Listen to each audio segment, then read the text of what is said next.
Hello friends, स्वागत है आप सबका आपका अपना यूट्यूब चैनल अब पढ़ेगा इंडिया में।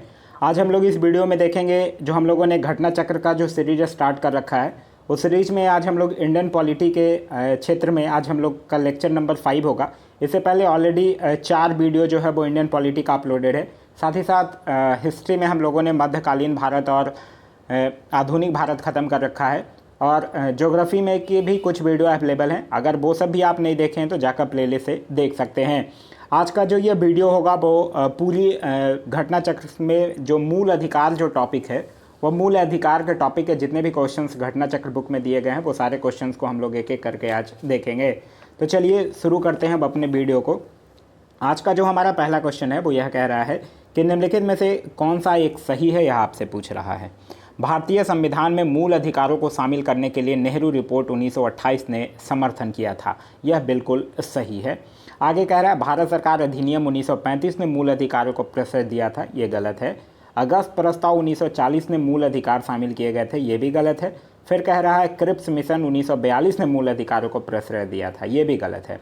इस क्वेश्चन का जो सही आंसर होगा वो होगा ऑप्शन नंबर ए, भारतीय संविधान में मूल अधिकारों को शामिल करने के लिए नेहरू रिपोर्ट 1928 ने समर्थन किया था। वही मूल अधिकार या मौलिक अधिकार की बात करते हैं तो आप लोगों के दिमाग में आ जाना चाहिए भाग 3, जिसको कि हम लोग भारत का अधिकार पत्र भी कहते हैं, मैग्ना कार्टा, और अनुच्छेद 12 से 35 तक, और संयुक्त राज्य अमेरिका के संविधान से लिया गया है। नेक्स्ट क्वेश्चन कह रहा है निम्नलिखित में से किसको संविधान द्वारा मौलिक अधिकारों को लागू करने की शक्ति दी गई है। तो किसको दिया गया है, सर्वोच्च न्यायालय और उच्च न्यायालयों को दिया गया है। तो इस क्वेश्चन का जो सही आंसर होगा वो होगा ऑप्शन नंबर डी, सर्वोच्च न्यायालय और उच्च न्यायालयों को। यह शक्ति जो है वो उच्चतम न्यायालय को अनुच्छेद 32 के तहत और उच्च न्यायालय को अनुच्छेद 226 के तहत जो है वो प्रदान किया गया है। नेक्स्ट कह रहा मौलिक अधिकार क्या है। तो मौलिक अधिकार जो है वो बाध्य योग्य है। तो इस क्वेश्चन का जो सही आंसर होगा वो होगा ऑप्शन नंबर ए, बाध्य योग्य है। देखिए, भारतीय संविधान में सामाजिक आर्थिक एजेंडे को साकारित करने के लिए बाध्य योग और अबाध्य योग दोनों तरह की व्यवस्थाएं जो है वो समाहित है, जिसमें मौलिक अधिकार जो है वो बाध्य योग्य हो गया और नीति निर्देशक तत्व जो है वो अबाध्य योग्य है।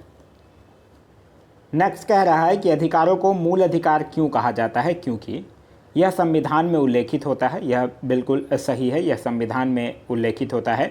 फिर आगे कह रहा है यह प्रजातांत्रिक होता है, नहीं। यह लोक कल्याणकारी होता है, नहीं, क्योंकि देखिए प्रजातांत्रिक और लोक कल्याणकारी अवधारणा जो है वो शासन प्रक्रिया से संबंध है, ना कि अधिकारों से संबंध है। तो यह प्रजातांत्रिक होता है और लोक कल्याणकारी होता है, यह दोनों गलत होगा। फिर आगे कह रहा है यह व्यक्तित्व विकास के लिए आवश्यक होता है, यह बिल्कुल सही है, यह व्यक्तित्व विकास के लिए आवश्यक होता है। देखिए, हुआ क्या था कि स्वतंत्रता संघर्ष के दौरान अगर हम लोग बात करते हैं तो स्वतंत्रता आंदोलन के जो नेताओं थे उन्होंने अधिकारों के महत्व को समझा था, और स्वतंत्रता के बाद संविधान निर्माण के दौरान संविधान में अधिकारों का समावेश करने व उन्हें सुरक्षित करने के उद्देश्य से संविधान में उन अधिकारों को सूचीबद्ध किया गया जिन्हें सुरक्षा देनी थी, और उन्हें मौलिक अधिकारों की संज्ञा जो है वो दी गई। और यह अधिकार जो है वो बहुत महत्वपूर्ण है, क्योंकि उन्हें संविधान में सूचीबद्ध किया गया। व्यक्तित्व विकास के लिए इतने महत्वपूर्ण है कि संविधान स्वयं यह सुनिश्चित करता है कि सरकार भी इसका उल्लंघन ना कर सके। तो यह व्यक्तित्व विकास के लिए आवश्यक होता है, और संसद इसके विरुद्ध कानून नहीं बना सकती है, ये भी सही होगा। तो इस क्वेश्चन का सही आंसर होगा ऑप्शन नंबर सी, 1, 4 और 5 जो है वो बिल्कुल सही है। नेक्स्ट क्वेश्चन है हमारा क्वेश्चन नंबर 5। क्वेश्चन नंबर 5 कह रहा है मौलिक अधिकार। तो मौलिक अधिकार की अगर बात करते हैं कभी भी निलंबित नहीं किए जा सकते, ये गलत है, क्योंकि मौलिक अधिकार को आपातकालीन स्थिति में निलंबित किया जा सकता है। अनुच्छेद 358 पढ़े होंगे और अनुच्छेद 359, ये 358 और 359 में मूल अधिकारों के निलंबन संबंधी प्रावधान का वर्णन किया गया है। अनुच्छेद 358 के तहत अगर हम लोग बात करें तो अनुच्छेद 358 जो है वो अनुच्छेद 19 द्वारा दिए गए मूल अधिकारों के निलंबन से संबंधित है, और अनुच्छेद 359 की अगर बात करते हैं तो ये अन्य मूल अधिकारों के निलंबन से संबंधित है, सिर्फ 20 और 21 को छोड़कर। कह रहा प्रधानमंत्री के निर्देशों से निलंबित हो सकते हैं, ये भी गलत है। राष्ट्रपति की इच्छा पर निलंबित हो सकते हैं, ये भी गलत है। आपातकालीन स्थिति में निलंबित किए जा सकते हैं, ये सही है। तो इस क्वेश्चन का जो सही आंसर होगा वो होगा ऑप्शन नंबर डी, आपातकालीन स्थिति में निलंबित किए जा सकते हैं। नेक्स्ट क्वेश्चन कह रहा है कि भारतीय संविधान के किस अनुच्छेद के अंतर्गत नागरिकों को मौलिक अधिकार प्रदान किए गए हैं। तो कौन से अनुच्छेद के तहत? अनुच्छेद 12 से 35 भाग 3 और संयुक्त राज्य अमेरिका के संविधान से। तो इस क्वेश्चन का सही आंसर होगा ऑप्शन नंबर बी। नेक्स्ट कह रहा है कि भारत में मौलिक अधिकारों के संबंध में निम्न वक्तव्यों पर विचार कीजिए।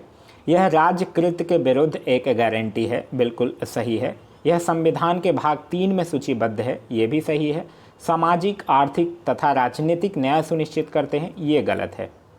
फिर कह रहा है कि सामाजिक, आर्थिक और राजनीतिक न्याय सुनिश्चित करते हैं, ये तो गलत ही है, क्योंकि सामाजिक और आर्थिक न्याय राज्य के नीति निर्देशक तत्व सुनिश्चित करता है, न कि मौलिक अधिकार सुनिश्चित करता है। फिर कह रहा है यह संयुक्त राज्य अमेरिका में अधिकारों के बिल की भांति नहीं है, ये गलत है, क्योंकि यह संयुक्त राज्य अमेरिका में अधिकारों के बिल की भांति है, तो ये भी गलत हो गया। तो पहला और दूसरा सही हो गया, तीसरा और चौथा जो है वो गलत हो गया। तो इस क्वेश्चन का सही आंसर होगा ऑप्शन नंबर ए, 1 और 2 जो है वो सही है। नेक्स्ट कह रहा है कि भारतीय संविधान के निम्नलिखित अनुच्छेदों में से कौन जो है वो विधायन सत्ता पर पूर्ण नियंत्रण लगाता है? तो यह कौन लगाता है? अनुच्छेद 14। तो इस क्वेश्चन का सही आंसर होगा ऑप्शन नंबर ए, अनुच्छेद 14। अनुच्छेद 14 में आप लोग पढ़े होंगे विधि के समक्ष समता। यह जो है उपबंध यह कहता है कि किसी व्यक्ति को विधि के समक्ष समता या विधियों के समान संरक्षण से वंचित नहीं किया जा सकता है। प्रत्येक व्यक्ति, चाहे वो नागरिक हो या विदेशी, सब पर यह अधिकार जो है वो लागू होता है। नेक्स्ट क्वेश्चन हमारा क्वेश्चन नंबर 10। देखिए बीच में कुछ क्वेश्चंस आप जैसे 8 के बाद अभी 10 देख रहे होंगे, तो घटना चक्र में कुछ क्वेश्चंस जो है वो रिपीटेड लिखा हुआ है, उसको मैं स्किप कर दिया हूँ।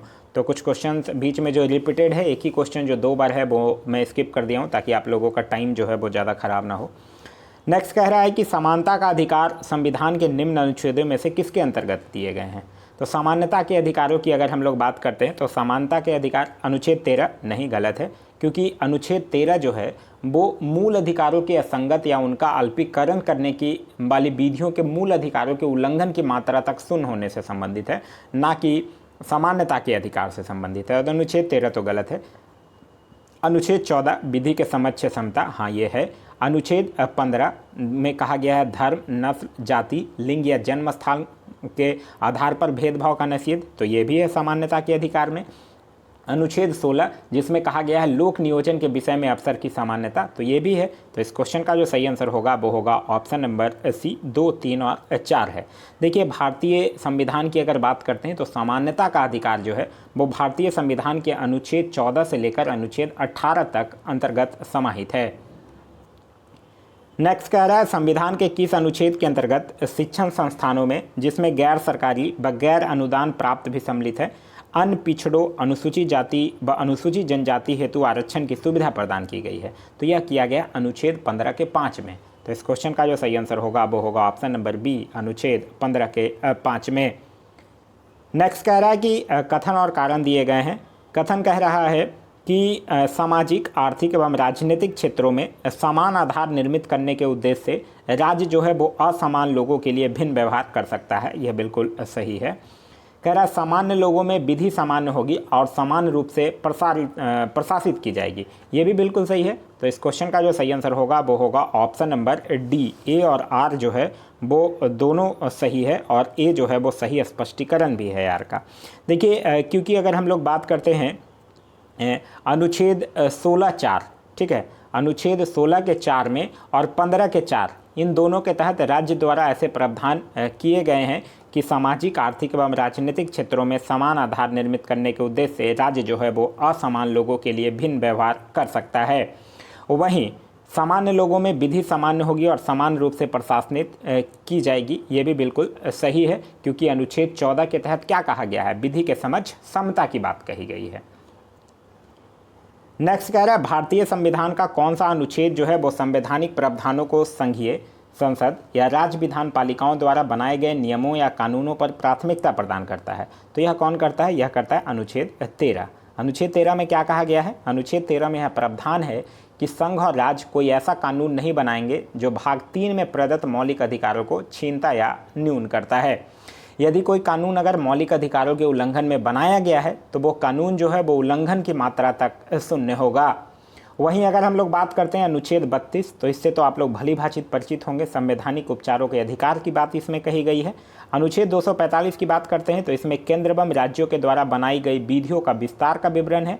और अनुच्छेद 326 में लोकसभा एवं विधानसभा के निर्वाचन वयस्क मताधिकार के आधार पर होगा, यह कही गई है। नेक्स्ट कह रहा है कि भारतीय संविधान में स्वतंत्रता का अधिकार जो है वो 4 अनुच्छेदों द्वारा प्रदान किए गए हैं, वो कौन है? तो भारतीय संविधान में अनुच्छेद 19 से लेकर अनुच्छेद 22 तक का जो है वो स्वतंत्रता के अधिकार में आता है। तो इस क्वेश्चन का जो सही आंसर होगा वो होगा ऑप्शन नंबर ए। आप लोग पढ़ रखे होंगे अनुच्छेद 19 में क्या है, अभिव्यक्ति की स्वतंत्रता के सहित 6 प्रकार की स्वतंत्रता की बात कही गई है। अनुच्छेद 20 में अपराधों के लिए दोष सिद्धि के संबंध में संरक्षण की बात कही गई है। अनुच्छेद 21 में प्राण एवं दैहिक स्वतंत्रता के संरक्षण की बात कही गई है। और अनुच्छेद 22 के अंतर्गत कुछ दशाओं में गिरफ्तारी और निरोध से संरक्षण प्रदान किया गया है। नेक्स्ट कह रहा है कि उन मौलिक अधिकारों का चयन करें जो भारतीय नागरिकों को प्राप्त है परंतु गैर नागरिकों को नहीं प्राप्त है। भाषण एवं अभिव्यक्ति की स्वतंत्रता, हाँ ये भारतीय नागरिकों को प्राप्त है लेकिन गैर नागरिकों को प्राप्त नहीं है। कानून के समक्ष समता, ये दोनों को प्राप्त है। और अल्पसंख्यकों के अधिकार, ये भारतीयों को प्राप्त है। और जीवन और स्वतंत्रता का संरक्षण, ये भी जो है वो गैर नागरिक, ये भारतीय और गैर नागरिकों दोनों को प्राप्त है। तो ये यहाँ गलत हो जाएगा क्योंकि आपसे क्वेश्चन में पूछ रहा है कि भारतीय नागरिकों को प्राप्त है परंतु गैर नागरिकों को नहीं प्राप्त है। देखिए अनुच्छेद 19 जिसमें भाषण एवं अभिव्यक्ति की स्वतंत्रता ये है। अनुच्छेद 29 जिसमें अल्पसंख्यकों वर्गों के हितों के संरक्षण मात्र भारतीय नागरिकों को प्राप्त है, ठीक है। और यह जो है वो गैर विदेशी नागरिकों को प्राप्त नहीं है। लेकिन कानून के समक्ष समता यानी अनुच्छेद 14 जो है वो भारतीय नागरिकों के साथ साथ विदेशियों को भी प्राप्त है। नेक्स्ट क्वेश्चन है हमारा क्वेश्चन नंबर 18। क्वेश्चन नंबर 18 कह रहा है कि निम्नलिखित में से किसने भारतीय न्यायालय को समान कार्य के लिए समान वेतन का मौलिक अधिकार निगमन करने हेतु सक्षम किया है? संविधान की प्रस्तावना में प्रयुक्त समाजवादी शब्द अगर को संविधान के अनुच्छेद 14 के साथ मिलाकर पढ़ना और संविधान के अनुच्छेद 16 के साथ मिलाकर पढ़ना और ABC सभी को मिलाकर पढ़ना, तो इस क्वेश्चन का जो सही आंसर होगा वो होगा ऑप्शन नंबर सी। क्योंकि देखिए भारतीय न्यायालय को प्रस्तावना में प्रयुक्त जो समाजवादी शब्द है और अनुच्छेद 14 और अनुच्छेद 16 या और अनुच्छेद 39 का डी, इन तीनों को एक साथ मिलाकर सामान्य काम के लिए सामान्य वेतन को मौलिक अधिकार के रूप में निगमित करने हेतु सक्षम किया है। नेक्स्ट कह रहा है कि धर्म आदि के आधार पर विभेद का प्रतिषेध भारत के संविधान का अनुच्छेद 15 एक मूल अधिकार है जिसे इसके अधीन वर्गीकृत किया गया है। तो इसको अगर देखा जाए तो समता के अधिकार के अधिकृत वर्गीकृत किया गया क्योंकि अनुच्छेद 14 से लेकर अनुच्छेद 18 तक के अधिकार जो है वो समानता के अधिकार में शामिल हैं। तो इस क्वेश्चन का सही आंसर होगा ऑप्शन नंबर डी, समता के अधिकार। वहीं अनुच्छेद 15 क्या है? अनुच्छेद 15 कहता है धर्म, नस्ल, जाति, लिंग या जन्म स्थान के आधार पर भेदभाव का निषेध। नेक्स्ट कह रहा है भारतीय संविधान में समता का अधिकार जो है वो 5 अनुच्छेदों द्वारा प्रदान किया गया है। वो 5 अनुच्छेद कौन है? तो वो वही है अनुच्छेद 14 से लेकर अनुच्छेद 18 तक। तो इस क्वेश्चन का सही आंसर होगा ऑप्शन नंबर सी। अनुच्छेद 14 में क्या है? विधि के समक्ष समता। अनुच्छेद 15 में है धर्म, मूल वंश, जाति, लिंग, जन्मस्थान के आधार पर विभेद का प्रतिषेध। अनुच्छेद 16 में है लोक नियोजन के विषयों में अवसर की सामान्यता। अनुच्छेद 17 में है अस्पृश्यता का अंत और अनुच्छेद 18 में है उपाधियों का अंत। और यही अनुच्छेद 14 से 18 जो है वो सामान्यता के अधिकार में के नाम से जाना जाता है। नेक्स्ट कह रहा है भारतीय संविधान में जैसा निहित है निम्न में से कौन सा समानता के मौलिक अधिकार के में सम्मिलित नहीं है, यह पूछ रहा है। कानून के समक्ष समानता, ये तो अनुच्छेद 14 में विवरण है ही। सामाजिक समानता, ये भी अनुच्छेद 15 में इसका विवरण किया गया है। अवसर की समानता, ये भी अनुच्छेद 16 में है कि लोक नियोजन के विषय में अवसर की समानता। आर्थिक समानता की बात नहीं कही गई है। आर्थिक न्याय जो है वो राज्य के नीति निर्देशक सिद्धांत जो है वो सुनिश्चित करता है। आर्थिक सामान्यता की बात जो है वो मौलिक अधिकार में नहीं की गई है। तो इस क्वेश्चन का जो सही आंसर होगा वो होगा ऑप्शन नंबर जी, आर्थिक सामान्यता। नेक्स्ट कह रहा है भारत के संविधान में शोषण के विरुद्ध अधिकार द्वारा निम्नलिखित में से कौन से परिकल्पित हैं? कह रहा है मानव देह का व्यापार और बंधुआ मजदूरी, बेगारी का निषेध। हाँ ये है। कौन से अनुच्छेद में? अनुच्छेद 23 के तहत, ठीक है। अस्पृश्यता का उन्मूलन, यह है अनुच्छेद 17 में, लेकिन यह जो है वो नहीं है। फिर कह रहा है अल्पसंख्यकों के हितों की सुरक्षा, यह है अनुच्छेद 29 में, यह भी नहीं है। और कारखानों और खदानों में बच्चों के नियोजन का निषेध, यह है अनुच्छेद 24 में, तो ये है। तो इस क्वेश्चन का सही आंसर होगा ऑप्शन नंबर सी, केवल 1 और 4। यहाँ कह रहा शोषण के विरुद्ध अधिकार द्वारा कौन परिकल्पित है? तो भारतीय संविधान के भाग 3 में मौलिक अधिकारों के अंतर्गत अनुच्छेद 23 और अनुच्छेद 24 के तहत शोषण के विरुद्ध अधिकार का उल्लेख किया गया है। नेक्स्ट कह रहा है कि मौलिक अधिकारों के अंतर्गत कौन सा अनुच्छेद जो है वो बच्चों के शोषण से संबंधित है? तो बच्चों के शोषण से संबंधित की अगर हम लोग बात करते हैं तो वो कौन सा अनुच्छेद है? अनुच्छेद 24, क्योंकि अनुच्छेद 24 के अनुसार ही 14 वर्ष से कम आयु के किसी बालक को किसी कारखाने या खान में काम करने के लिए नियोजित नहीं किया जाएगा। तो इस क्वेश्चन का सही आंसर होगा ऑप्शन नंबर डी, अनुच्छेद 17 अस्पृश्यता का अंत। अनुच्छेद 23 की अगर बात करते हैं तो मानव देह का व्यापार और बंधुआ मजदूरी का निषेध। और अनुच्छेद 18 की अगर बात करते हैं तो अनुच्छेद 18 में क्या दिया गया है? इसमें उपाधियों का अंत की बात कही गई है। नेक्स्ट कह रहा है कि ICPCR के अनुच्छेद कितने के द्वारा बाल अधिकार को सुरक्षित किया गया है? तो देखिए ICPCR की अगर हम लोग बात करते हैं तो ICPCR का फुल फॉर्म क्या होता है? International convenient on civil and political rights. और इसके द्वारा अनुच्छेद 24 के द्वारा बाल अधिकार को सुरक्षित किया गया है। बालकों के नियोजन का प्रतिषेध जो है वो अनुच्छेद 24 में ही किया गया है। नेक्स्ट कह रहा है संविधान के किस प्रावधान के द्वारा अस्पृश्यता का उन्मूलन किया गया है? अस्पृश्यता के उन्मूलन किसके द्वारा किया गया? अनुच्छेद 17 के द्वारा। तो इस क्वेश्चन का सही आंसर होगा ऑप्शन नंबर सी। वहीं अनुच्छेद 14 में विधि के समक्ष समता, अनुच्छेद 21 में प्राण एवं दैहिक स्वतंत्रता का संरक्षण और अनुच्छेद 19 में 6 तरह की स्वतंत्रता का वर्णन किया गया है, जबकि मूल अधिकार में 7 तरह की स्वतंत्रता का वर्णन था।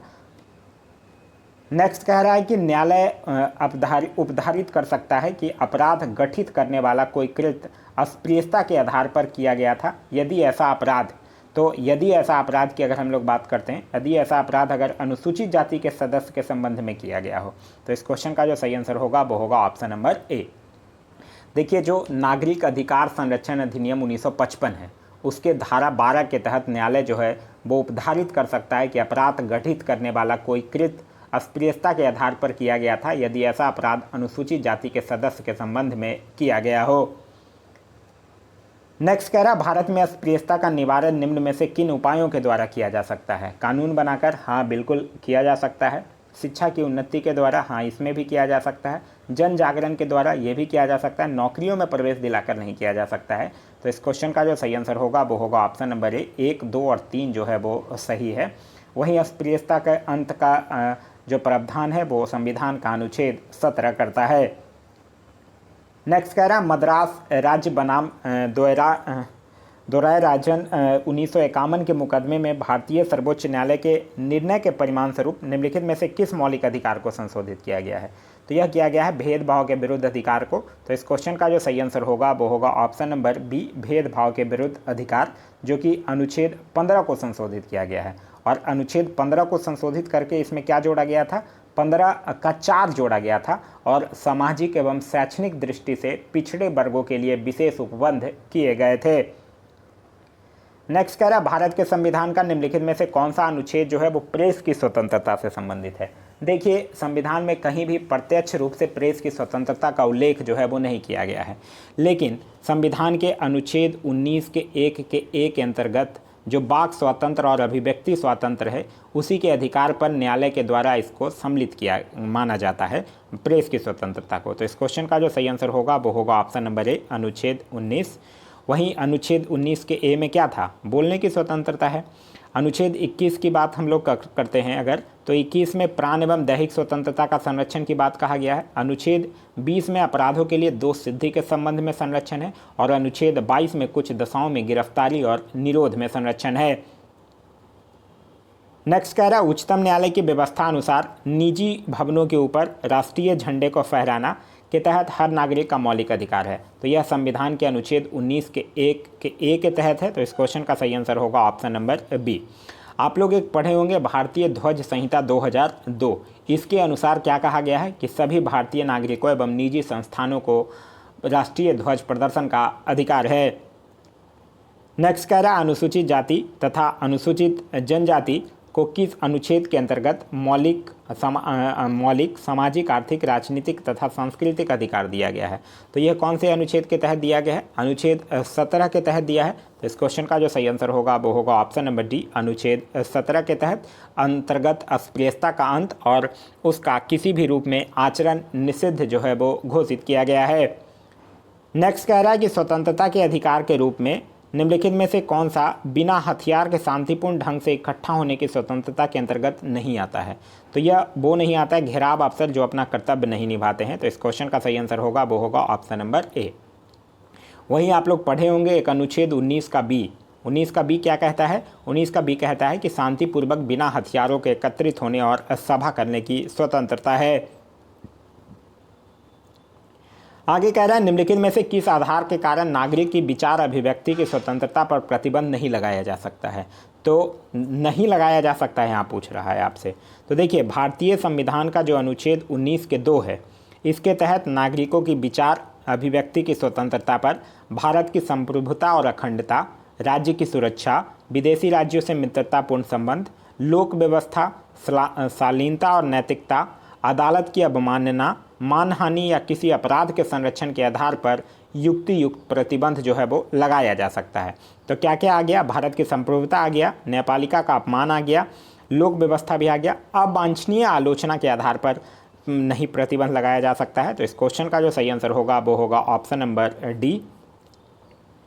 नेक्स्ट कह रहा है कि भारतीय संविधान का कौन सा अनुच्छेद जो है वो व्यक्ति के विदेश यात्रा के अधिकार को संरक्षण प्रदान करता है?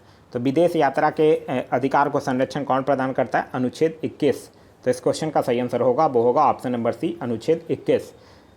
देखिए जो सतबंध सिंह बनाम असिस्टेंट पासपोर्ट ऑफिसर जो था और जो मेनका गांधी बनाम भारत संघ था, इन दोनों मामलों में यह अभी निर्धारित किया गया था कि अनुच्छेद 21 में जो प्रयुक्त दैहिक स्वतंत्रता है, मतलब जो दैहिक स्वतंत्रता शब्द है उसी में ये निहित है कि कोई भी व्यक्ति कहीं जाने का अधिकार रख सकता है, उसका दैहिक स्वतंत्रता है, और जिसमें कि विदेश भ्रमण भी शामिल है। तो यह बात कर रहा है अनुच्छेद 21 की। तो इस क्वेश्चन का सही आंसर होगा ऑप्शन नंबर सी।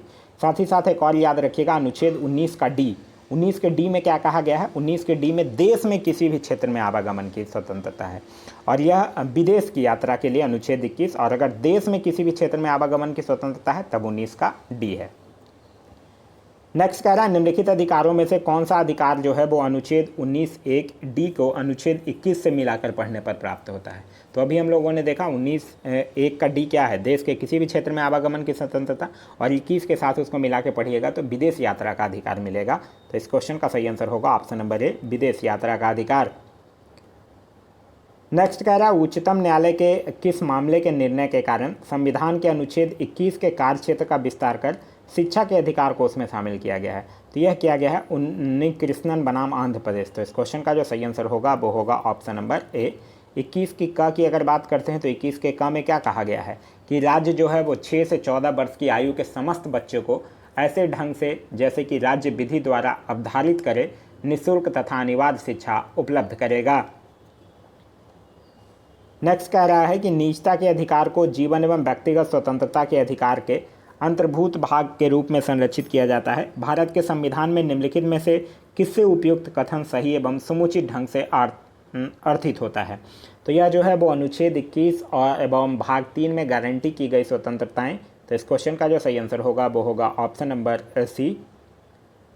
नेक्स्ट कह रहा है भारत के संविधान का कौन सा अनुच्छेद जो है वो अपनी पसंद के व्यक्ति से विवाह करने के लिए किसी व्यक्ति के अधिकार को संरक्षण देता है? तो यह देता है अनुच्छेद 21। तो इस क्वेश्चन का सही आंसर होगा वो होगा ऑप्शन नंबर बी, अनुच्छेद 21। देखिए 2018 में एक गैर सरकारी संगठन था शक्ति वाहिनी, उसके बनाम भारत संघ बाद में उच्चतम न्यायालय ने जीवन साथी चुनने के अधिकार को मूल अधिकार मानते हुए अनुच्छेद 21 में इसको निहित माना है। नेक्स्ट कह रहा है निम्नलिखित में से कौन जो है वो संविधान के अनुच्छेद 21 के दायरे में नहीं आता है? तो एक चिकित्सक द्वारा घायल को चिकित्सीय सहायता ये आता है, कार्यस्थल पर महिलाओं का लैंगिक उत्पीड़न ये भी आता है, पानी की गुणवत्ता को दूषित करना ये भी आता है, मृत्युदंड नहीं आता है। तो इस क्वेश्चन का जो सही आंसर होगा वो होगा ऑप्शन नंबर डी, मृत्युदंड। आप लोग पढ़े होंगे जगमोहन सिंह बनाम स्टेट ऑफ उत्तर प्रदेश का मामला, जो कि सर्वोच्च न्यायालय की 5 सदस्यीय पीठ ने मृत्युदंड को अनुच्छेद 21 का उल्लंघनकारी मानने से इनकार कर दिया है। इससे यह स्पष्ट होता है कि मृत्युदंड जो है वो अनुच्छेद 21 के दायरे में नहीं आता है। नेक्स्ट क्वेश्चन है कि भारतीय गणराज्य के संविधान का कौन सा अनुच्छेद जो है वो व्यक्ति की प्राण एवं दैहिक स्वतंत्रता के संरक्षण से संबंधित है। तो यह कौन से अनुच्छेद है, अनुच्छेद 21। तो इस क्वेश्चन का जो सही आंसर होगा वो होगा ऑप्शन नंबर बी, अनुच्छेद 21।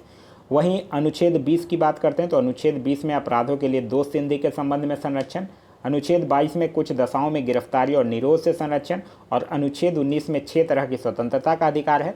मूल संविधान में 7 थे, लेकिन 44वां संविधान संशोधन 1978 के द्वारा संपत्ति के अधिकार को हटाकर फिर अब जो है वो 7 अब जो है वो 6 रह गए हैं, लेकिन मूल संविधान में कितने थे, मूल संविधान में थे 7। नेक्स्ट कह रहा है हमारा क्वेश्चन नंबर 52 कि धार्मिक स्वतंत्रता के अधिकार के प्रावधान के अंतर्गत सम्मिलित हैं। तो धर्म प्रचार करने का अधिकार हाँ है, सिखों के कृपाण धारण करने का अधिकार ये भी है, राज्यों को समाज सुधारक विधि निर्माण करने का अधिकार ये भी है, धार्मिक निकाय के लोगों को धर्म परिवर्तन कराने का अधिकार ये नहीं है।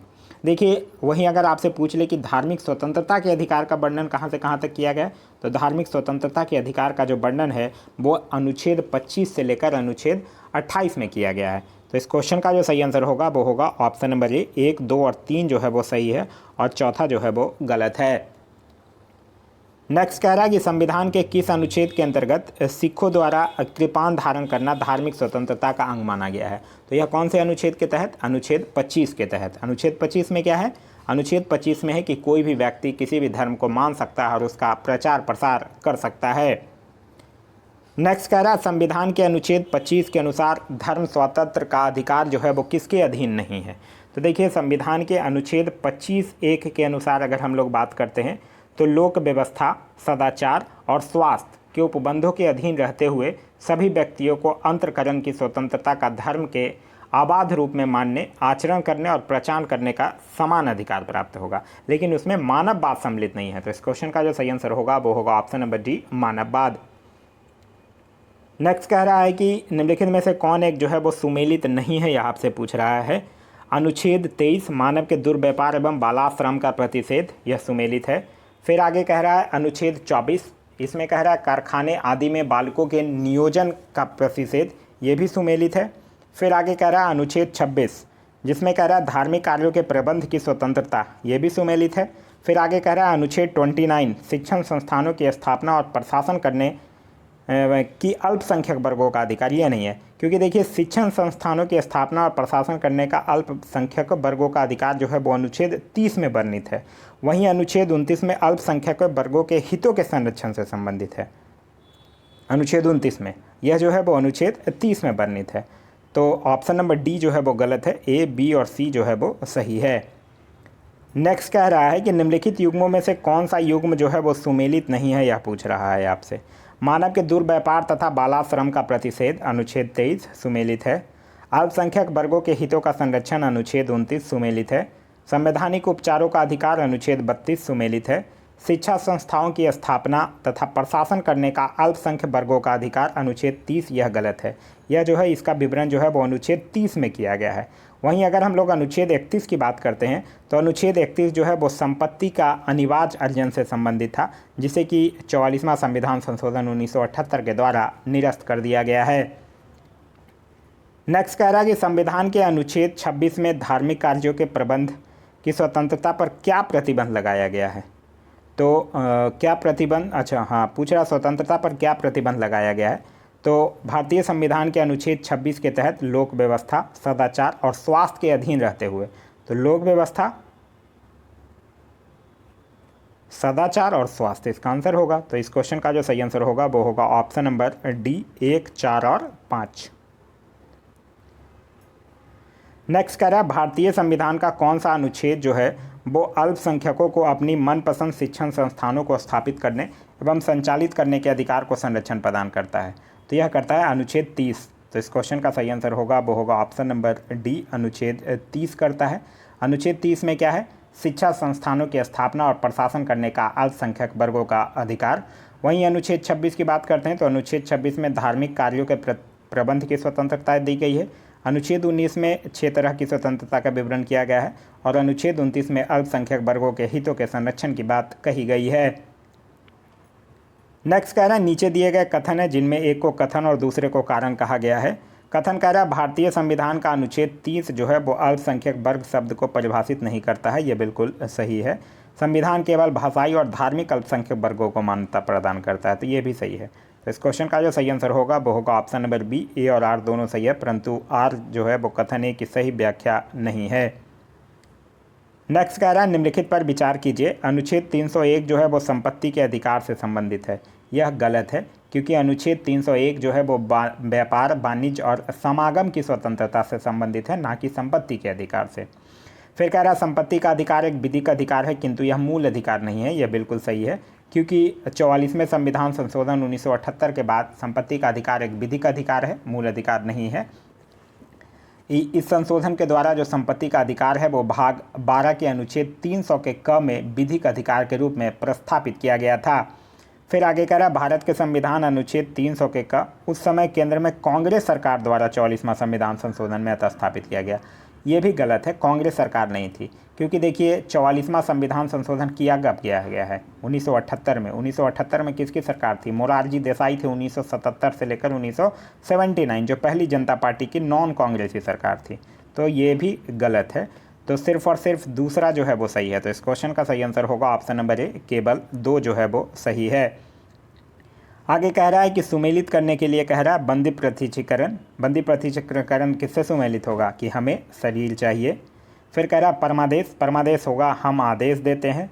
प्रतिषेध होगा कि अधीनस्थ न्यायालय का लेख। उत्प्रेषण की अगर बात करते हैं तो पूर्णतः सूचित कीजिए। और अधिकार परीक्षा की अगर बात करते हैं तो यह होगा किस अधिकार से। ठीक है, इसको मैच करने के बाद आपका जो सही आंसर होगा वो होगा ऑप्शन नंबर सी। नेक्स्ट कह रहा है कि निम्नलिखित में से कौन सा जो है वो सही सुमेलित नहीं है, यह आपसे पूछ रहा है।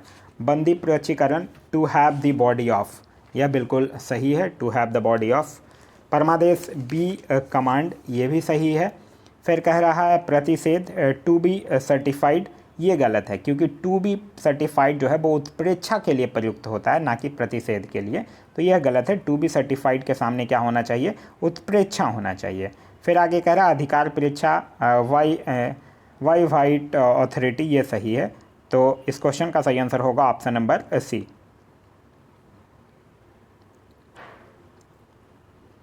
नेक्स्ट कह रहा है निम्नलिखित में से कौन से अधिकार जो हैं वो भारतीय संविधान के अनुच्छेद 32 के अंतर्गत प्रवर्तित किए जा सकते हैं? तो यह कौन है? मौलिक अधिकार है। यह अनुच्छेद जो है वो मौलिक अधिकारों को परिवर्तित कराने के लिए संवैधानिक उपचारों का प्रावधान करता है। तो इस क्वेश्चन का सही आंसर होगा ऑप्शन नंबर बी, मौलिक अधिकार। नेक्स्ट कह रहा है निम्नलिखित कथनों में से कौन सा सही नहीं है, यह आपसे पूछ रहा है। के मुंशी संविधान के प्रारूप बनाने वाले समिति में से एक सदस्य थे, बिल्कुल सही है। संविधान सभा द्वारा भारतीय संविधान स्वीकार किया गया, सही है। बलवंत राय मेहता समिति रिपोर्ट 1957 द्वारा पंचायती राज की संस्तुति की गई, ये भी बिल्कुल सही है। संविधान के अंतर्गत मूल अधिकारों का संरक्षक भारत का राष्ट्रपति होता है, ये गलत है, क्योंकि मूल अधिकारों का जो संरक्षक होता है वो न्यायपालिका होता है, ना कि राष्ट्रपति होता है। तो इस क्वेश्चन का सही आंसर होगा वो होगा ऑप्शन नंबर डी। आगे कह रहा मौलिक अधिकारों का संरक्षक है। तो अभी हम लोगों ने देखा भारतीय संविधान में मौलिक अधिकारों के उल्लंघन के विरुद्ध अनुच्छेद 32 के तहत संवैधानिक उपचारों का अधिकार प्रदान दिया गया है, और इसके तहत कोई भी व्यक्ति जो है वो मौलिक अधिकारों के हनन होने की स्थिति में न्यायपालिका की शरण ले सकता है। अनुच्छेद 32 के तहत सर्वोच्च न्यायालय और अनुच्छेद 226 के तहत उच्च न्यायालय जो है वो मौलिक अधिकारों के उल्लंघन की स्थिति में क्या कर सकता है? उपचार जो है वो प्रदान कर सकता है। तो इस क्वेश्चन का जो सही आंसर होगा वो होगा ऑप्शन नंबर ए, न्यायपालिका। नेक्स्ट कह रहा है भारत के संविधान के किस अनुच्छेद के अंतर्गत भारत का उच्चतम न्यायालय जो है वो नागरिकों के मूल अधिकारों के प्रवर्तन के लिए विभिन्न रीट जारी करने का अधिकार रखता है? तो अनुच्छेद 32 के तहत उच्च न्यायालय और अनुच्छेद 226 के तहत उच्चतम न्यायालय, अनुच्छेद 32 के तहत उच्चतम न्यायालय और अनुच्छेद 226 के तहत उच्च न्यायालय। यहाँ उच्चतम न्यायालय पूछ रहा है, तो आपका आंसर जो हो जाएगा वो होगा ऑप्शन नंबर ए, अनुच्छेद 32 के तहत। नेक्स्ट है हमारा कि निम्नलिखित में से किस एक अधिकार को डॉक्टर बी.आर. अम्बेडकर द्वारा संविधान की आत्मा कहा गया है? यह किया गया है अनुच्छेद 32 यानी संवैधानिक उपचार के अधिकार को ही। तो इस क्वेश्चन का सही आंसर होगा ऑप्शन नंबर डी। देखिए जो बाबा भीमराव अम्बेडकर थे उनका यह कथन था कि यदि मुझसे पूछा जाए कि संविधान में कौन सा विशेष अनुच्छेद जो है वो सबसे महत्वपूर्ण है, जिसके बिना यह संविधान शून्य हो जाएगा, तो मैं जो है वो सिर्फ और सिर्फ अनुच्छेद 32 की बात कहूँगा, दूसरे अनुच्छेद का नाम नहीं लूँगा। यही जो है वो संविधान की आत्मा है। नेक्स्ट कह रहा है कि व्यक्तिगत स्वतंत्रता के लिए उच्च न्यायालय निम्नलिखित में से किस रीट को जारी कर सकता है। तो व्यक्तिगत स्वतंत्रता के लिए क्या जारी किया जा सकता है, बंदी प्रत्यक्षीकरण को जारी किया जा सकता है। तो इस क्वेश्चन का जो सही आंसर होगा वो होगा ऑप्शन नंबर सी, बंदी प्रत्यक्षीकरण। भारतीय संविधान के अनुच्छेद 226 के अनुसार उच्च न्यायालय जो है वो व्यक्तिगत स्वतंत्रता के लिए बंदी प्रत्यक्षीकरण रीट को जारी कर सकता है। बंदी प्रत्यक्षीकरण का अर्थ है व्यक्ति को सशरीर उपस्थित करने की मांग। एक चीज़ याद रखिएगा कि जहां उच्चतम न्यायालय जो है वो अनुच्छेद 32 के तहत बंदी प्रत्यक्षीकरण रीट को केवल मूल अधिकारों के उल्लंघन की दशा में राज्य के विरुद्ध जारी कर सकता है, लेकिन उच्च न्यायालय जो है वो उन व्यक्तियों के खिलाफ भी जारी कर सकता है जो अवैध या मनमाने ढंग से किसी अन्य व्यक्ति को निरुद्ध करते हैं। नेक्स्ट क्वेश्चन कह रहा है कि निम्नलिखित संवैधानिक उपचारों में से किसे पोस्टमार्टम भी कहा जाता है। तो यह पोस्टमार्टम किसको कहा जाता है, देखिए उत्प्रेषण रीट की अगर बात करते हैं तो इसमें उच्च न्यायालय और उच्चतम न्यायालय अधीनस्थ न्यायालयों द्वारा दिए गए किसी निर्णय की पूर्ण परीक्षा करते हैं। यह कार्य एक तरह का पोस्टमार्टम होता है। साथ ही साथ इसके अतिरिक्त जब न्यायालय को लगता है कि कोई व्यक्ति ऐसे पद पर नियुक्त हो गया है जिस पर उसका कोई कानूनी हक नहीं है, तब न्यायालय जो है वो अधिकार परीक्षा आदेश के द्वारा इस पद पर उसको कार्य करने से रोक सकता है। इस रीट में भी पोस्टमार्टम का भाव निहित है। तो इस क्वेश्चन का तो आंसर ऑप्शन नंबर ई होना चाहिए, ठीक है। लेकिन बीपीएससी जो है वो इसके आंसर को अधिकार परीक्षा को ही सिर्फ और सिर्फ आंसर माना है। नेक्स्ट कह रहा है कि मैच करने के लिए कह रहा है अनुच्छेद 16 का 2 दिया हुआ है और फिर है अनुच्छेद 29 का 2। पहले देखते हैं अनुच्छेद 16 के 2। अनुच्छेद 16 का 2 किसके साथ मैच करेगा, यह मैच करेगा कि किसी भी व्यक्ति के साथ उसके वंश, धर्म अथवा जाति के आधार पर सार्वजनिक नियुक्ति के मामले में भेदभाव नहीं किया जाएगा। यह अनुच्छेद 16 का 2 कहता है। फिर कह रहा है कि अनुच्छेद 29 का 2। अनुच्छेद 29 का 2 जो है थोड़ा बड़ा क्वेश्चन है इसलिए दिख नहीं रहा है एक साथ। अनुच्छेद 29 का 2 जो है वो इसके साथ मैच करेगा कि किसी भी नागरिक को धर्म, वंश, जाति, भाषा या इनमें से किसी भी आधार पर राज्य द्वारा संपोषित अथवा राज्य से सहायता प्रदान प्राप्त करने वाली किसी भी शैक्षिक संस्था में प्रवेश से वंचित नहीं किया जाएगा। ये कौन सा कहता है, ये कहता है अनुच्छेद 29 का 2। आगे है अनुच्छेद 30 का 1। अनुच्छेद 30 का 1 क्या कहता है कि सभी अल्पसंख्यकों को चाहे वो धर्म के आधार पर हो या भाषा के आधार पर अपनी पसंद की शैक्षणिक संस्थाएं स्थापित करने और उन्हें संचालित करने का मौलिक अधिकार होगा। वहीं कह रहा है अनुच्छेद 31 का 1। अनुच्छेद 31 का 1 क्या कहता है, अनुच्छेद 31 का 1 कहता है कि किसी भी व्यक्ति को कानून के प्राधिकार के सिवाय उसकी संपत्ति से वंचित नहीं किया जाएगा। तो इस क्वेश्चन को अगर आप सही से अरेंज कीजिएगा, मैच कीजिएगा, तो आपका जो सही आंसर होगा वो होगा ऑप्शन नंबर ए। नेक्स्ट कह रहा है कि मैच करने के लिए कह रहा है मौलिक कर्तव्य की अगर हम लोग बात करते हैं तो यह किसके साथ मैच करेगा, संविधान के 42वां संविधान संशोधन के साथ मौलिक कर्तव्य मैच करेगा। संसद मौलिक अधिकारों में संशोधन कर सकती है, यह केशवानंद बनाम भारती केस के साथ मैच करेगा। मूल ढांचों का सिद्धांत, तो मूल ढांचों का जो सिद्धांत है ये किसके साथ मैच करेगा, मिनर्वा मिल केस के साथ मैच करेगा। और इंसानों के अनैतिक व्यापार का निषेध जो है वो संविधान के अनुच्छेद 23 के साथ मैच करेगा। नेक्स्ट कह रहा है सूची 1 और सूची 2 को सुमेलित कीजिए और नीचे दिए गए कूट से सही उत्तर का चयन कीजिए। तो इसमें अगर बात करते हैं उपाधियों का निषेध, उपाधियों के निषेध किस में विवरण दिया गया, अनुच्छेद 18 में इसका विवरण दिया गया है। तो यह जो है वो अनुच्छेद 18 के साथ मैच करेगा। फिर कह रहा है धार्मिक मामलों के प्रबंध की स्वतंत्रता, धार्मिक मामलों के प्रबंध की स्वतंत्रता की अगर बात करते हैं तो यह जो है वो अनुच्छेद 26 के साथ मैच करेगा। फिर आगे कह रहा है अल्पसंख्यकों की भाषा का संरक्षण, तो अल्पसंख्यकों की भाषा के संरक्षण की अगर बात करते हैं तो यह जो है वो अनुच्छेद 29 के साथ मैच करेगा। शिक्षा का अधिकार की बात करते हैं तो यह अनुच्छेद 21 के क के साथ मैच करेगा। तो अगर इसका देखा जाए सही आंसर, तो सही आंसर जो होगा वो होगा ऑप्शन नंबर डी, 3, 4, 1 और 2। नेक्स्ट कह रहा है कि किस बाद ने संसद को मौलिक अधिकारों में संशोधन का अधिकार दिया है, तो यह किस बाद ने दिया है, केशवानंद भारती बाद में दिया है। तो इस क्वेश्चन का जो सही आंसर होगा वो होगा ऑप्शन नंबर ए, केशवानंद बनाम भारतीवाद। केशवानंद भारतीवाद में देखिए हुआ क्या था कि उच्चतम जो न्यायालय है वो सर्वप्रथम अगर 1951 में एक हुआ था शंकरी प्रसाद बनाम भारत संघवाद, और उसके बाद फिर हुआ था 1965 में सज्जन सिंह बनाम राजस्थान राज्य के बाद। इन दोनों में यह निर्धारित किया था कि संसद जो है वो संविधान द्वारा मूल अधिकारों में संशोधन कर सकती है, ठीक है। लेकिन फिर 1967 में हो गया गोलकनाथ बनाम पंजाब राज्य। इसमें जो शंकरी प्रसाद और सज्जन कुमार बात था, इसके जस्ट उल्टा, मतलब संसद यह कह दिया कि मूल अधिकारों में संसद जो है वो संशोधन नहीं कर सकती है। लेकिन वर्तमान में जो केशवानंद भारती बनाम केरल राज्य है, उसके आधार पर संसद जो है वो मूल अधिकारों में संशोधन की शक्ति प्राप्त है। तो इस क्वेश्चन का सही आंसर होगा ऑप्शन नंबर ए, केशवानंद बनाम भारतीवाद। नेक्स्ट कह रहा है, भारत के सर्वोच्च न्यायालय ने संविधान की मूल संरचना सिद्धांत यानी बुनियादा ढांचा सिद्धांत का प्रतिपादन जो है वो निम्नलिखित में से किस मुकदमे में किया है? तो यह किया है केशवानंद भारती बनाम केरल राज्य 1973 में। तो इस क्वेश्चन का सही आंसर होगा ऑप्शन नंबर सी। नेक्स्ट कह रहा है कि संपत्ति का अधिकार है, तो संपत्ति के अधिकार एक क्या है? संपत्ति का अधिकार एक वैधानिक अधिकार है या कानूनी अधिकार है? तो इस क्वेश्चन का सही आंसर हो जाएगा सी और डी दोनों, क्योंकि देखिए 44वां संविधान संशोधन 1978 के द्वारा संपत्ति के अधिकार को मौलिक अधिकारों की सूची से हटाकर भाग 12 के अध्याय 4 में अनुच्छेद 300 के क में रखा गया है, और संपत्ति का अधिकार जो है एक वैधानिक या विधिक या कानूनी अधिकार है। नेक्स्ट कह रहा है कि निम्नलिखित में से किसके द्वारा संपत्ति के मूल अधिकार का लोप किया गया? तो किसके द्वारा किया गया? संविधान के 44वें संविधान संशोधन अधिनियम के द्वारा। तो इस क्वेश्चन का सही आंसर होगा ऑप्शन नंबर सी। नेक्स्ट कह रहा है कि निम्नलिखित में से कौन सा भारत के संविधान के द्वारा प्रदत्त 6 मूल अधिकारों में से नहीं है? यह आपसे पूछ रहा है। तो 6 मूल अधिकारों में से कौन नहीं है? समानता का अधिकार ही नहीं है, क्योंकि समानता का अधिकार जो है वो अनुच्छेद 14 से 18 में इसका विवरण किया गया है। विरोध का अधिकार है, शोषण के विरुद्ध अधिकार जो है वो अनुच्छेद 23 और 24 है, और धर्म की स्वतंत्रता का अधिकार जो है वो अनुच्छेद 25 से लेकर अनुच्छेद 28 है। तो इस क्वेश्चन का सही आंसर होगा ऑप्शन नंबर बी, विरोध का अधिकार।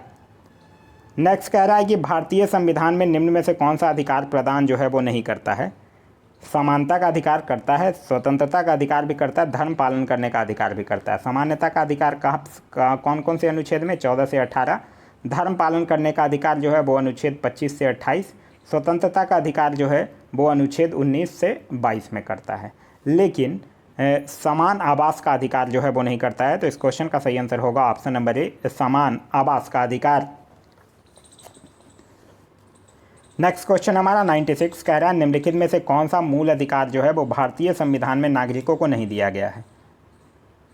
तो कह रहा है देश के किसी भी भाग में बसने का अधिकार ये दिया गया है अनुच्छेद 19 के ई के तहत। लिंग समानता का अधिकार दिया गया है अनुच्छेद 15 के तहत। शोषण के विरुद्ध अधिकार ये भी दिया गया है अनुच्छेद 23 और 24 के तहत। लेकिन सूचना का अधिकार जो है वो मूल अधिकार के अंतर्गत नहीं दिया गया। सूचना का अधिकार जो है वो एक विधिक अधिकार है, जिसे सूचना के अधिकार अधिनियम 2005 के तहत नागरिकों को प्रदान किया गया है। नेक्स्ट कह रहा है, भारतीय संविधान के अंतर्गत निम्नलिखित अधिकारों में से कौन सा एक अधिकार जो है वो सभी व्यक्तियों को प्राप्त है? विधि के समान संरक्षण का अधिकार, हाँ ये प्राप्त है, ये अनुच्छेद 14 में है, ये सभी को प्राप्त है। बाद बाकी भेदभाव के विरुद्ध अधिकार, स्वतंत्रता का अधिकार और सांस्कृतिक एवं शैक्षणिक अधिकार, यह तीनों अधिकार जो है वो सिर्फ और सिर्फ भारतीय नागरिकों को प्राप्त है। तो इस क्वेश्चन का जो सही आंसर होगा वो होगा ऑप्शन नंबर ए। नेक्स्ट कह रहा है, भारत में रहने वाला ब्रिटिश नागरिक दावा नहीं कर सकता है। तो भारत में रहने वाला ब्रिटिश नागरिक जो है वो व्यापार और व्यवसाय की स्वतंत्रता का अधिकार, यानी कि अनुच्छेद 19 का जी, जो कि कोई भी व्यापार एवं जीविका चलाने की स्वतंत्रता की बात कर रहा है, यह जो है वो भारत में रहने वाला ब्रिटिश नागरिक दावा नहीं कर सकता है। बाद बाकी विधि के समक्ष समता का अधिकार, जीवन और व्यक्तिगत स्वतंत्रता की सुरक्षा के अधिकार और धर्म की स्वतंत्रता का अधिकार, इन तीनों अधिकार जो है वो नागरिकों और गैर नागरिकों दोनों को प्राप्त हैं। नेक्स्ट कह रहा है, निम्नलिखित में से किन्हें सर्वोच्च न्यायालय ने मौलिक अधिकार के रूप में मान्यता दी है? आवास का अधिकार हाँ दिया है, विदेश यात्रा का अधिकार भी दिया है, और समान कार्य के लिए सामान्य वेतन का अधिकार नहीं दिया है। क्योंकि देखिए चमेली सिंह बनाम जो उत्तर प्रदेश राज्य था बाद, उसमें निर्णय के अनुसार आश्रय का अधिकार जो है वो अनुच्छेद 21 के अंतर्गत मूल अधिकार है। वहीं विदेश यात्रा की बात करते हैं तो सतवंत सिंह बनाम असिस्टेंट पासपोर्ट ऑफिसर, बाद में निर्णय के अनुसार विदेश यात्रा भी जो है वो अनुच्छेद 21 के अंतर्गत मूल अधिकार है। लेकिन रणधीर सिंह बनाम भारत संघ बाद में जो निर्णय दिया गया था उसके अकॉर्डिंग समान काम के लिए समान वेतन का अधिकार जो है वो मूल अधिकार नहीं है।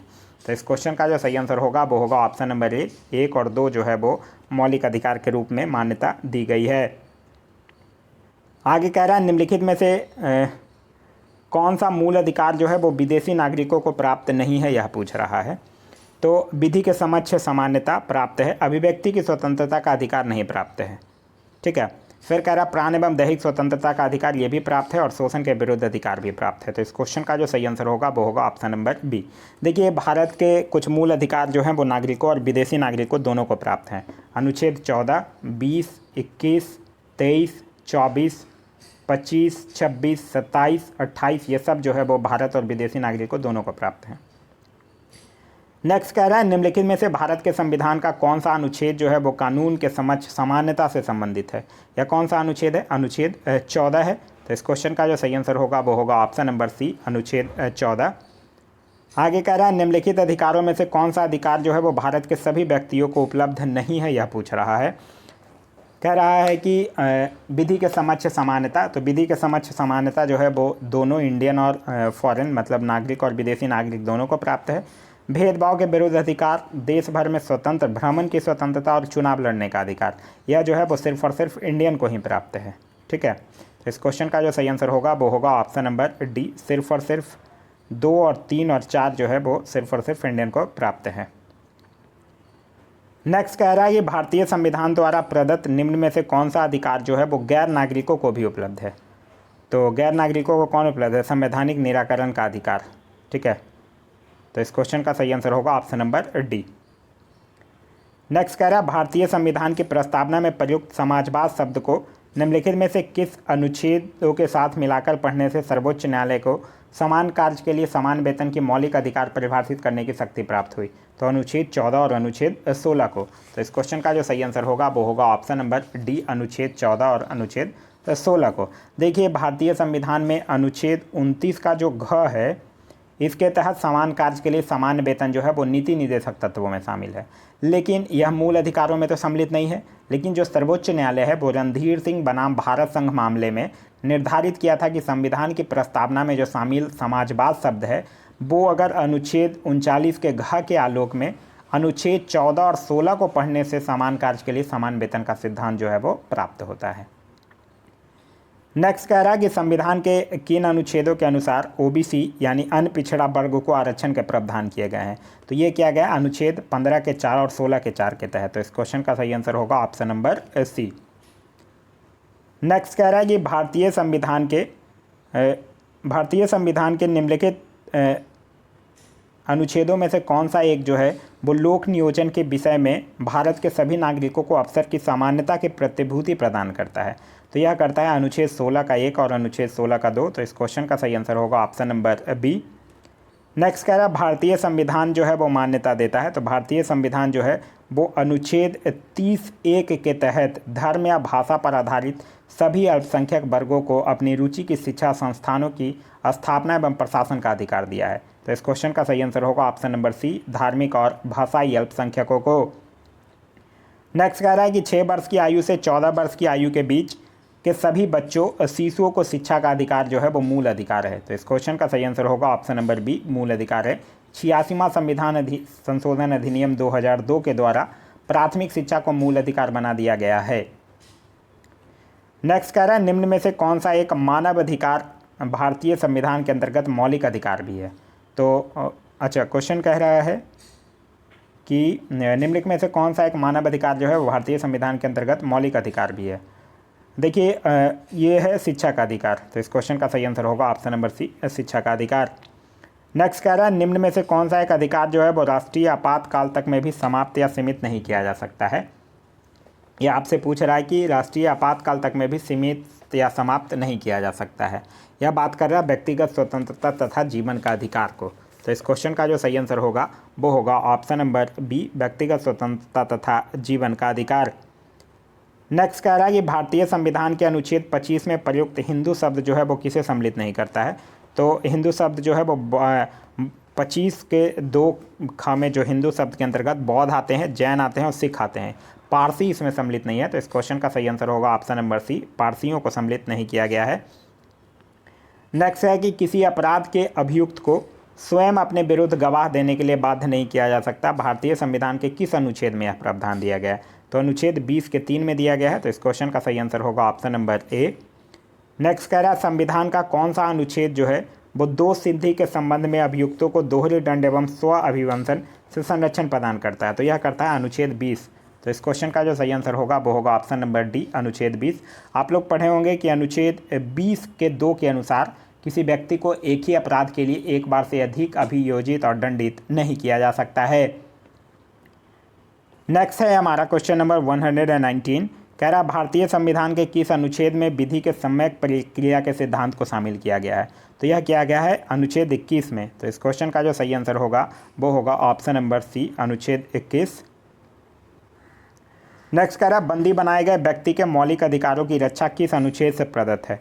यह है अनुच्छेद 22 से, क्योंकि संविधान के अनुच्छेद 22 में कुछ दशाओं में गिरफ्तारी और निरोध से संरक्षण जो है वो प्रदान किया गया है। नेक्स्ट कह रहा है कि प्रत्यक्ष बंदीकरण अधिनियम के अंतर्गत एक व्यक्ति बिना मुकदमा चलाए बंदी बनाया जा सकता है, तो 3 माह के लिए बनाया जा सकता है। तो इस क्वेश्चन का सही आंसर होगा वो होगा ऑप्शन नंबर बी। देखिए अनुच्छेद 22 के 4 के अनुसार यदि निरोध 3 माह से अगर अधिक हो जाता है तो वह मामला जो है वो सलाहकार बोर्ड को निर्दिष्ट किया जाना चाहिए, और ऐसे व्यक्ति को निरोध में तभी रखा जा सकेगा जब सलाहकार बोर्ड का यह मानना है कि ऐसे निरोध के लिए पर्याप्त आधार हैं उसके पास। नेक्स्ट कह रहा है निम्नलिखित में से किस एक प्रलेख को किसी व्यक्ति की स्वतंत्रता का महानतम रक्षक माना जाता है? तो यह माना जाता है बंदी प्रत्यक्षीकरण को। तो इस क्वेश्चन का सही आंसर होगा वो होगा ऑप्शन नंबर बी, बंदी प्रत्यक्षीकरण के द्वारा बंदीकरण अधिकारी को आदेश दिया जाता है कि बंदी व्यक्ति को निश्चित समय के अंदर न्यायालय के समक्ष प्रस्तुत करे। नेक्स्ट कह रहा है कि मूल अधिकारों से संबंधित निम्नलिखित निर्णयों का सही कालानुक्रम चुनिए। गोपालनाथ बनाम पंजाब राज कब हुआ था? 1967। केशवानंद भारती बनाम केरल राज्य 1973। मिनर्वा मिल्स बनाम भारत संघ 1980 और ए.के. गोपालन बनाम मद्रास राज्य 1950। अब इसको आप सही से अरेंज कर लीजिएगा। नेक्स्ट कह रहा है कि बंधुआ मजदूर अनुमूलन अधिनियम संसद ने कब पारित किया, यह आपसे पूछ रहा है। तो बंधुआ मजदूर अनुमूलन जो है वो पारित कब हुआ था? 1976 में। तो इस क्वेश्चन का जो सही आंसर होगा वो होगा ऑप्शन नंबर बी, 1976 में। देखिए याद रखिएगा, बंधुआ मजदूरी प्रथा अनुमूलन अध्यादेश जो है वो 1975 को जारी किया गया था और इसी तिथि से प्रभावी हुआ था। इसका स्थान बाद में फिर बंधुआ मजदूरी प्रथा अनुमूलन अधिनियम लिया जो कि 1976 में हुआ। नेक्स्ट कह रहा है कि जोखिम भरे उद्योगों में बाल श्रम का उपयोग निषिद्ध किया गया है। तो यह जो है वो भारत के संविधान के द्वारा किया गया है 10 दिसंबर 1996 के सर्वोच्च न्यायालय के निर्णय के द्वारा। भारत के संविधान के द्वारा तो अनुच्छेद 24 के द्वारा किया ही गया है। और फिर कह रहा है कि 10 दिसंबर 1996 के सर्वोच्च न्यायालय के निर्णय द्वारा, हाँ, जो MC मेहता बनाम तमिलनाडु राज्य था उसमें उच्चतम न्यायालय ने यह निर्णय दिया था कि 14 वर्ष से कम आयु के बालकों को जोखिमपूर्ण बाल श्रम से निषेध किया गया है, और संयुक्त राष्ट्र के चार्टर के द्वारा भी किया गया। तो इस क्वेश्चन का सही आंसर होगा ऑप्शन नंबर डी, उपयुक्त सभी के द्वारा। नेक्स्ट कह रहा पूर्ति कीजिए, बिना ब्लैंक बिना कर्तव्य के उसी प्रकार है जैसे मनुष्य बिना परछाई के। तो अधिकार बिना कर्तव्य के उसी प्रकार है, ये किसका कथन है? ये है ऑर्नस्टॉन बार्कर का कथन। नेक्स्ट कह रहा है भारत के संदर्भ में निम्नलिखित में से कौन सा अधिकारों और कर्तव्यों के बीच सही संबंध है? अधिकार कर्तव्यों के साथ सह संबंधित है, यही सही है। तो इस क्वेश्चन का सही आंसर होगा वो होगा ऑप्शन नंबर ए। भारत के संदर्भ में अधिकार और कर्तव्य जो है वो एक ही वस्तु के 2 चरण हैं। मानव व्यक्तित्व के विकास के लिए अधिकार महत्वपूर्ण होते हैं, यह किसी व्यक्ति को स्वतंत्र कार्य करने हेतु पर्याप्त क्षेत्र जो है वो उपलब्ध कराता है। नेक्स्ट क्वेश्चन हमारा क्वेश्चन नंबर 128 कह रहा है निम्नलिखित कथनों में से कौन सा एक सही है, यह आपको बताना है। तो यहाँ अधिकार नागरिकों के विरुद्ध राज्य के दावे हैं, ये गलत है। अधिकार वो विशेषाधिकार है जो किसी राज्य के संविधान में समाविष्ट हैं, ये भी गलत है। अधिकार राज्य के विरुद्ध नागरिकों के दावे हैं, तो ये सही होगा। तो इस क्वेश्चन का सही आंसर होगा ऑप्शन नंबर सी। नेक्स्ट कह रहा सेवा के अधिकार की अवधारणा जो है वो प्रारंभ हुई। तो सेवा की अधिकार की अवधारणा जो है वो 1991 में ग्रेट ब्रिटेन में प्रारंभ हुई। इसका तात्पर्य उस अधिकार से है जिसके तहत राज्य एक निश्चित अवधि के अंदर लोक सेवाएं देने की गारंटी देता है, जिसको कि सिटीजन चार्टर भी कहा गया है। तो इस क्वेश्चन का जो सही आंसर होगा वो होगा option number C, Great Britain. देखिए सेवा के अधिकार अधिनियम से याद रखिएगा, सेवा का अधिकार अधिनियम लागू करने वाला देश का पहला राज्य जो है वो है मध्य प्रदेश, जहां 2010 से यह लागू है, और दूसरा राज्य है बिहार, जहां की 2011 को लागू किया गया था। क्लियर है? तो यह था हमारा आज का वीडियो। आज का वीडियो आप लोगों को कैसा लगा कमेंट करके ज़रूर बताइएगा। साथ ही साथ इस वीडियो से कुछ सीखने के लिए मिला तो एक लाइक ज़रूर कर दीजिए। वीडियो पसंद आया तो अपने दोस्तों के साथ शेयर करना ना भूलें। अभी तक आप इस चैनल पर नए हैं या चैनल को सब्सक्राइब नहीं किए हैं तो चैनल को सब्सक्राइब कर लीजिए और साथ ही साथ बेल आइकन दबा लीजिए ताकि हमारे सारे वीडियो के नोटिफिकेशन आपको मिलते रहें। Thanks for watching.